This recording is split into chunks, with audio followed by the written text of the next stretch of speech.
গাছ থেকে তো অনেক পেঁপে পেরেছি দেখেছো, আর এই একটা পেঁপে অবশিষ্ট ছিল, আরগুলো সব তরকারি করে খাওয়া হয়ে গেছে। এইটা একটু পাক ধরেছিল বলে এটা তরকারি করিনি, এই পেঁপেটা দিয়ে কেটে নেব।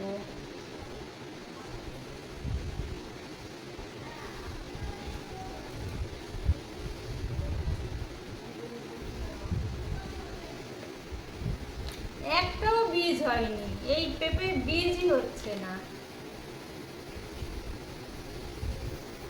আর পেঁপেটা ভালো করে ধুয়ে নিয়েছি, পরে আর ধোবো না। বন্ধুরা, এই পৃথিবীতে কেউ কারো ভালো দেখতে পারে না।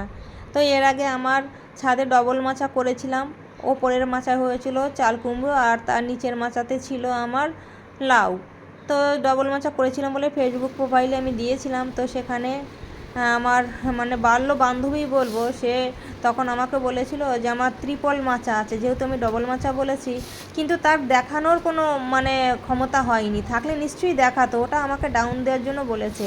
আর এবারও যখন আমার নিচে যে পেঁপে এক ঝুড়ি পেরেছি, তা দেখো সে ওরকম ব্যাকা ব্যাকা কথা বলেছে, যে গাছ লাগাও, ফলের আশা করো না, তুই তো এই তো ফল পেড়ে নিচ্ছিস। তাই আমি বলেছি এটাই বাস্তব, গাছ লাগাবো কিন্তু ফলের আশা করবো না। গাছ তো লাগালে এমনিতে আমাকে ফল দেবে।